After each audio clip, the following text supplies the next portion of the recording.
وَلْتَكُنْ مِنْكُمْ أُمَّةٌ يَدْعُونَ إِلَى الْخَيْرِ وَيَأْمُرُونَ بِالْمَعْرُوفِ وَيَنْهَوْنَ عَنِ الْمُنْكَرِ.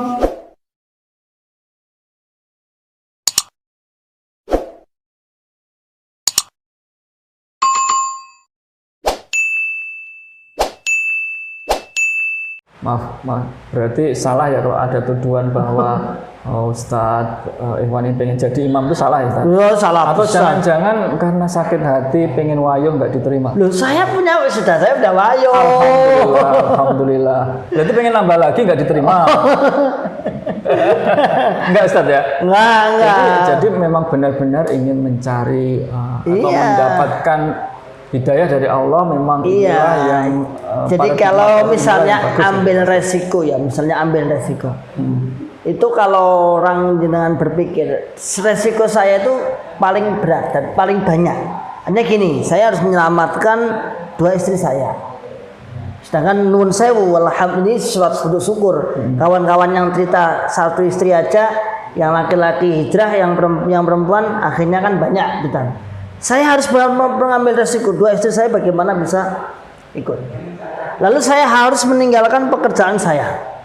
Lalu saya harus dimusuhi secara sosial di masyarakat yang mayoritas lurahnya, bayani, RT, RW, masyarakatnya semua adalah dukam semua. Nah itu resiko-resiko yang saya ambil sampai saat itu. Saya kan dulu tugas di sana kan dibilang masih kecil lah kan, sejak tahun 2003 dah. Itu saya punya bapak angkat itu. Ketika kejadian saya di maklumat itu, dia bilang sama saya, kamu pulang ke Lamongan dulu. Dia masih jokam, tulen. Kamu pulang ke Lamongan dulu. Nah itu kenapa Pak? Karena saya tuh nggak betah, nggak tega nyawang sampean diperlakukan seperti itu. Saya bilang saya nggak nyuri apa-apa, saya nggak salah apa-apa, saya hadapi. Saya tuh nggak tega, gue diperlakukan seperti itu nggak tega. Dia sampai nangis dia. Saya katakan saya nggak akan pulang, saya nggak salah, apa-apa. Alhamdulillah ya berjalannya waktu ya akhirnya alhamdulillah Allah memberikan jalan pertolongan itu. Alhamdulillah. Terus dengan komunitas Muslim katakanlah non jokam ya.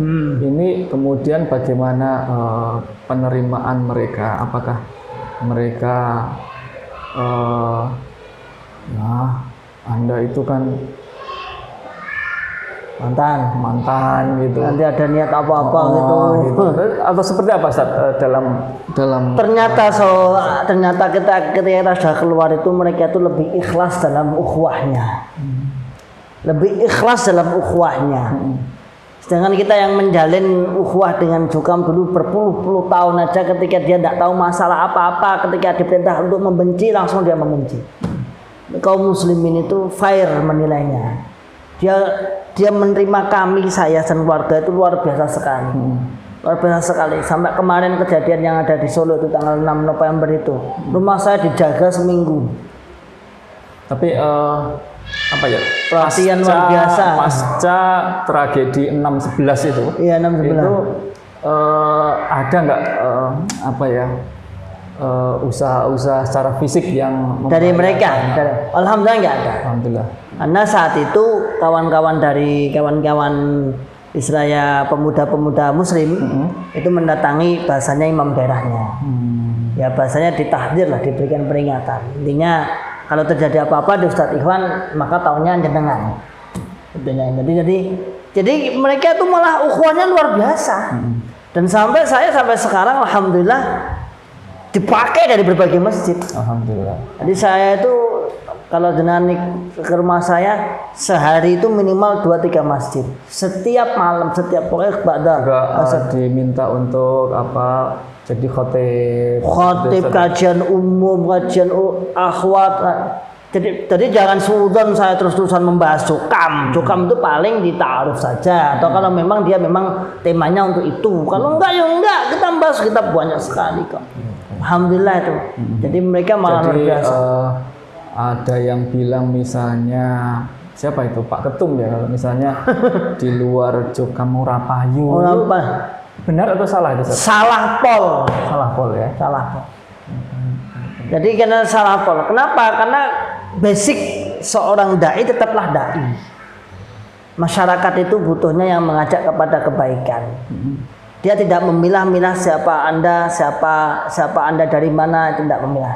Sementara ketika mereka mengajak kebaikan, dia menerima. Justru saya pesan juga pada kawan-kawan, metode yang diajarkan Jukam itu sebenarnya malah mancep nih, hati-hati nih wong masyarakat itu mah.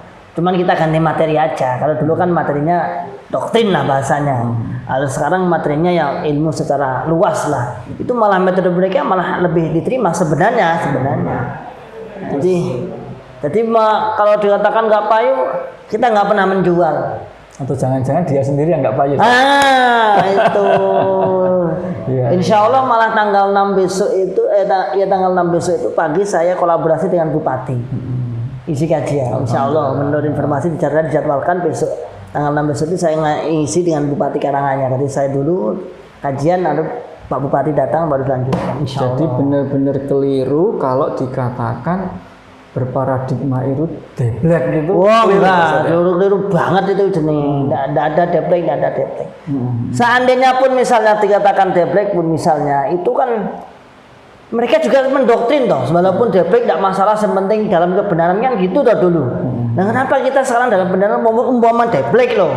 Tapi kenyataannya juga tidak. Alhamdulillah, insya Allah untuk masalah ekonomi, untuk masalah kesejahteraan kita masih seperti dulu, bahkan alhamdulillah karena banyak kawan malah luar biasa, ta'awunnya sangat kuat. Terus dikatakan begini juga, Ustaz. Ada yang bilang mereka itu berparadigma baru karena tidak mau infak, karena mereka itu pelit. Itu kira-kira gimana, Ustaz? Sampai kalau jujur, KU-nya itu saya itu infaknya tertinggi. Kenapa? Karena saya menjunjung kejujuran kefahaman itu. Memang saat itu belum dijelaskan tentang syubhat bab masalah infak. Itu bilang saya hanya berpendapat infak ini adalah ya sudahlah kita punya ini jihad lah itu, tapi belum sampai dibuka di syubhat. Tapi udah keimaman saya udah luntur saya bilangnya. Saya itu tertinggi, Mas. Satu kelompok itu saya tertinggi itu nyatanya seperti itu. Sampai di kelompok kelompok atau bendahara kelompok itu ketika ceramah sakmene kiai sing jujur itu Ustaz Iwan itu. Jadi saya tertinggi katakan misalnya saat itu loh saya bilang aja nominalnya minim 800 per bulan. Dari 10% loh itu 1 juta kelasnya di SO misalnya. Itu 10%-nya saja kan? Iya. Belum nanti yang lain-lain. Belum. Saya kan ketua PPG, ketua-ketua itu saya nyontoh nih saat orang-orang di kelompok-kelompok hanya dikasih 10.000, saya sebagai ketua 25.000. Loh, saya tuh memang paling loyal ya Mas Rahman Moto. Itu pembelaannya ya kalau dikatakan pelit aku otak dia sih. Berarti benar-benar keliru kalau mereka mengatakan bahwa yang berparadigma baru itu karena pelit tidak mau infak ya. Enggak. Kenyataannya alhamdulillah kawan-kawan yang berparadigma baru itu justru di luar juga malah luar biasa, seperti Pak Fauzi misalnya ini bangun masjid, kurang apanya beliau itu yang tadi disebutkan hampir 3 miliar atau berapa itu tadi. Kalau dianggap pelit apa beliau itu? Jadi nggak ada. Hanya saja pertama adalah karena tidak mau mengkafirkan, pokok permasalahannya itu saja sebenarnya. Adapun masalah uang itu insya Allah itu kan rentetan saja dari sebuah ajaran itu untuk terdoktrin akan bayar uang itu aja. Barulah kita sadar setelah nanti itu adalah ajaran bid'ah Anda boleh. Berarti terus mungkin kan gimana ya? Pengumpulan uang persenan ke pusat itu kan kita tidak tahu alokasinya seperti apa, dan kemudian kalau kita ingin menggunakannya itu harus hutang dan kemudian akan mengembalikan seperti itu. Nah, kira-kira nasihat Ustadz Ikhwan kepada teman-teman yang masih berparadigma lama seperti apa terkait penyetoran uang ini ke Sultan Aulia? Ya, untuk penyetoran uang kawan-kawanku semua, cobalah panjenengan itu berpikir kritis, berpikir waras, berpikir sehat. Anda mengirimkan 10% setiap bulan yang tak jelas arahnya kemana.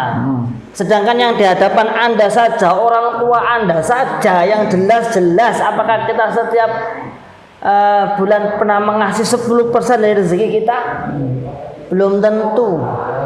Itu orang tua, keponakan kita, saudara kita yang jelas dekat-dekat dengan kita. Itu belum tentu, tapi kita sangat memerlukan sekali, sangat mementingkan, sangat mewajibkan untuk mensetorkan ke pusat yang tidak tentu. Kalau dikatakan itu pembelaan seluruh jamaah, iya pembelaan, tapi bukan berarti kemudian sana-sana tidak sana juga setor, sama aja. Masih untung, pusat itu masih untung. Artinya harus kritis. Di sekitar kita itu banyak orang yang membutuhkan. Kalau Anda ingin istilahnya infak atau ingin sedekah 10% itu kita masih banyak, maka harus kritis bagi saya. Lalu seakan-akan selama panjenengan misalnya Anda semua itu tertib ibadahnya, sambungnya pun kalau nggak bayar infak kan nggak dihukumi faham. Nah ini terus agama macam apa ini? Di sini aliran macam apa kan ini? Ya, doktrin selama ini kan nanti setoran uang persenan kepada Sultan Aulia itu kan menjadi bukti atau saksi, nanti akan disaksikan di akhirat ya. Itu sebenarnya cara menyaksikannya seperti apa, Ustaz? Kalau cara menyaksikan menurut sana lah ya, menurut sana ya nanti dari imam kelompoknya dipersaksikan bagaimana jamaahnya bagaimana, lalu dari imam kelompoknya dipersaksikan imam daerahnya ke imam pusatnya dan seterusnya. Itu skenario konyol ini sebenarnya. Padahal dulu di zaman Nabi tidak ada imam kelompok, nggak ada. Bisa imam daerah itu nggak ada. Itu adanya panglima perang ketika berangkat situasional aja. Saat perang yang disuruh ini kamu jadi pemimpin perangnya. Seandainya pun dalam rangka misalnya memimpin di tanah Madinah, di Basrah dan sebagainya itu hanya ya kalau kita ya katakan gubernur lah bahasanya gitu. Enggak sampai pada ranah nanti gubernur harus bertanya kepada bupati dan lain sebagainya yang seperti diskenariokan oleh Jokam. Tidak seperti itu. Ustaz, kalau di zamannya Nabi, Ustaz kan klaimnya ini kan murni gitu ya, murni lah gitu. Murni seperti Nabi lah. Kira-kira pada zamannya Nabi itu apakah ada ngaji kelompok, ngaji desa, ngaji daerah, atau mereka main bola setiap minggu, Ustaz ya? Ada nggak, Ustaz? Jadi kalau zaman Nabi taklim itu justru malah kalau kita ngaji ya, Nabi saat ba'da sholat kemudian beliau faqoma, beliau berdiri, fakhotobat, dia nasihat marah, kadang-kadang marah, kadang-kadang menangis. Artinya tidak ada ketentuan ngaji kelompok desa, nggak ada sebenarnya nggak ada. Berarti kalau misalnya ada ngaji kelompok, ngaji desa itu hukumnya seperti apa, Ustaz? Itu kalau sampai jadi sebuah kewajiban masuk pada syariat jadi bid'ah malah. Kalau sampai artinya gini loh ya. Ngaji itu memang wajib, ada kan dalilnya kan seperti thalabul ilmi fardhatun 'ala kulli muslim. Iya, kaifiyahnya kemudian caranya kemudian diwajibkan dan sebagai standarisasi, sebagai sebuah tanda bahwa dia adalah anggotanya kalau nggak sambung. Nah ini terus ini yang jadi bid'ah. Ketika sambung itu diwajibkan, maka itu menjadi bid'ah, Ustaz ya? Iya, kalau bahasanya gini, dia itu tidak mengambil dari fawaid atau dari inti apa atau dari sebuah taklim. Kan kalau dalam Jogam seperti itu, pokoknya teko, mbah kuwi ngarep ngantuk, arep turu, pokoknya awakmu teko. Kan gitu toh. Jadi apa atau makosidnya itu apa? Dan lagi-lagi dia hanya ingin dipersaksikan kepada pengurus kan gitu masalahnya. Nah, akhirnya kan kalau hanya niatnya seperti itu, kalau sampai sebuah keyakinan nggak sambung, bahkan menjadi standar, kalau nggak sambung 3 kali 4 kali akan menjadi murtad dan sebagainya, larinya kemana kalau nggak ke bid'ah? Bid'ah. Terus gini, Ustaz, di paradigma lama itu kan selalu digembar-gemborkan bahwa tujuan kita beribadah ini adalah murni ingin masuk surga, selamat dari neraka. Ya. Nah, ini apakah sebenarnya sudah sesuai dengan Islam itu sendiri, tujuan kita beragama sendiri, atau bagaimana? Karena ada juga pendapat bahwa sebenarnya tujuan kita beribadah kepada Allah itu mendekatkan diri kepada Allah, mencari ridho Allah. Soal surga neraka itu urusan Allah. Ya. Ketika paradigma lama ini menetapkan tujuan beribadah itu dan masuk surga, selamat dari neraka, ini termasuk tergolong bid'ah atau bagaimana? Gini, ya. Jadi tujuan untuk mencari surga sama di neraka yang dicanangkan oleh para jokam atau yang sebagai doktrin ini, sebenarnya ini sesuatu nggak salah sih sebenarnya. Kalau kita maknani salah terlek, siapa sih yang nggak mau masuk surga, siapa sih yang nggak takut masuk neraka. Cuman yang menjadi permasalahan adalah jalan tunggalnya. Nah ini, jadi seakan-akan slogan itu dia yang memiliki. Ya, dia yang memiliki. Seakan-akan slogan itu adalah mereka saja yang memiliki. Yang lain kan dalam tanda kutip dia mengatakan kono gak di tujuan lebih surga. Ini yang jadi masalah. Kalau mencari surga seperti doa kita, Allahumma inna nas'aluka ridhoka wal jannah wa na'udzubika min syakhatika wan nar. Nabi sendiri minta surga, Rabbana atina fid dunya hasanah. Boleh-boleh saja nggak masalah. Walaupun dalam dunia misalnya marotib atau tingkatan-tingkatan masalah ikhlas, itu kan mencari surga itu kan di bawahnya, masih kelasnya di bawah. Tujuan utama adalah mencari ridho Allah. Tapi sebenarnya nggak ada masalah selama itu ada tarhib di dalam hadis. Tetapi yang jadi masalah di jogam itu adalah klaim. Jadi seakan-akan itu menafikan yang lain. Dia ini gak enak ono kuwi. Nah, ya mau ngawake dhewe tok sing duwe tujuan ingin masuk surga dari neraka.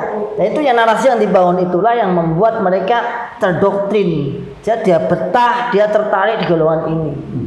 Tuh. Jadi kalau masalah surga ada masalah, walaupun secara marotib, secara tingkatan-tingkatan, itu yang tertinggi memang mencari ridho Allah. Tapi ya bolehkah mencari surga? Boleh, walaupun di bawahnya masih di bawahnya. Tapi kan yang jadi masalah adalah klaim mereka yang seakan-akan dialah sendiri yang paling bersungguh-sungguh mencari surga. Yang lain nggak ada tujuan ke situ. Ke situ. Terus gini Ustaz ya, ini kan mati lah. Semakin soalnya 30 menit mau disambung mati. Masih Pak, masih itu sudah 37 menit. Oh ya? Biasanya 30 menit mati kok. Ya. Engko dia dipotong. Ya. Kemudian Ustaz ya, ini kan gerakan berparadigma baru ini kan semakin besar, sambutan masyarakat juga sangat bagus, sangat positif dan mereka berbondong-bondong berparadigma baru.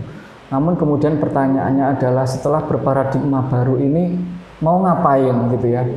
Dan mungkin juga mau kemana gitu setelah berparadigma baru, karena mereka terbiasa ngaji 1 minggu 3 kali, sangat intensif sekali pengajian-pengajian seperti itu. Kemudian ketika mungkin berparadigma baru itu ada banyak pilihan gitu, misalnya ada yang ke Salafi, ada yang ke NU, ada yang ke Muhammadiyah atau ke pengajian-pengajian atau gerakan-gerakan dakwah lain. Itu pandangan Ustadz Ikhwan seperti apa?